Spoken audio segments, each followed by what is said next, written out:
പഴയങ്ങാടി മേൽപ്പാലത്തിലെ കുഴിയിൽ വീണ് കാർ അപകടത്തിൽപ്പെട്ടു. കുഴിയിലെ കമ്പികൾ തുളച്ചു കയറി 2 ടയറുകൾ പഞ്ചറായി.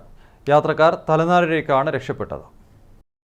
കുഴിയിൽ വീണ് യാത്രക്കാർക്ക് പരിക്കുപറ്റുന്ന സംഭവങ്ങൾ തുടർക്കഥയാവുന്നതല്ലാതെ പഴയങ്ങാടി മേൽപ്പാലത്തിലെ കുഴികൾ അടയ്ക്കാൻ ഇനിയും ശാശ്വത നടപടി ഉണ്ടായിട്ടില്ല. വെള്ളിയാഴ്ച രാവിലെ കോഴിക്കോട് നിന്ന് കാസർഗോഡേക്ക് പോവുകയായിരുന്ന ഇന്നോവ കാറാണ് അപകടത്തിൽപ്പെട്ടത്. മേൽപ്പാലത്തിലെ കുഴിയിൽ ഇരുമ്പ് കമ്പികൾ പുറത്തേക്ക് തള്ളി നിൽക്കുന്ന അവസ്ഥയാണ്.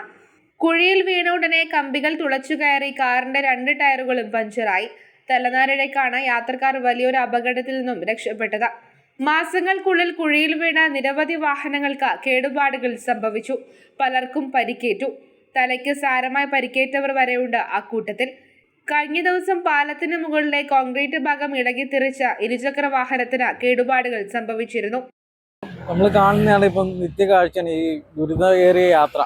ഈ പഴയങ്ങാടി പാലത്തിലൂടെ യാത്ര ചെയ്യാൻ തന്നെ സത്യത്തിൽ ഭയന്നുകൊണ്ടാണ് ഇപ്പോൾ യാത്ര ചെയ്യുന്നത്. ഇപ്പോൾ കഴിഞ്ഞ ദിവസം തന്നെ ഇപ്പോൾ കണ്ണൂർ പോയിട്ട് മടങ്ങി വരുന്ന വഴിക്ക് എൻ്റെ വാഹനത്തിന് നേരെ സ്ലാബിൻ്റെ വലിയൊരു പീസ് തന്നെ തെറിച്ച് ഒരു അപകടം സംഭവിച്ചു. അത് മറിച്ച് വാഹനത്തിന് സംഭവിച്ചത് കൂടാതെ അത് ശരീരത്തിൽ തട്ടിയിട്ടുണ്ടെങ്കിൽ ഒരുപക്ഷെ ജീവിതകാലം മുഴുവനും അതുകൊണ്ട് നമ്മൾ അനുഭവിക്കേണ്ട ഒരു അവസ്ഥ ഉണ്ടാവും. വലിയൊരു ദുരിതത്തിൽ നിന്നും എങ്ങനെയെങ്കിലും എത്രയും പെട്ടെന്ന് ഒരു ശാശ്വത പരിഹാരം അത് ഉണ്ടാവണം തന്നെയാണ് എല്ലാവരും ആഗ്രഹിക്കുന്നത്. ഇതിനു മുമ്പ് എനിക്കറിയുന്ന 2 പേര് ബൈക്കിൽ യാത്ര ചെയ്യുന്ന സമയത്ത് വീടിന്, ഒന്ന് പള്ളിക്കരയിൽ ഇസ്മായിൽ, ഒന്ന് മുട്ടിലെ ജുനൈദ് ക. അത് 2 രാത്രിയാണ് വീണത്. കുണ്ട് മനസ്സിലാവുന്നില്ല അവർക്ക്. അത് അത്രക്കും വലിയ കുണ്ടാണ്.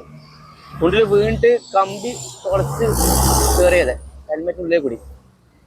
അപ്പം അതിനുശേഷം 2-3 ന്യൂസ് ഞാൻ കേട്ടിന്. അപ്പോൾ ഭയങ്കരമായ ബുദ്ധിമുട്ടാണ് ഇത്. മേൽപ്പാലം അടച്ച് അറ്റകുറ്റപ്രവൃത്തി നടത്തിയിരുന്നെങ്കിലും അതൊന്നും ഫലം കണ്ടിട്ടില്ല. രാത്രികാലങ്ങളിൽ പാലത്തിലെ വെളിച്ചക്കുറവിനും ഇനിയും പരിഹാരമുണ്ടായിട്ടില്ല.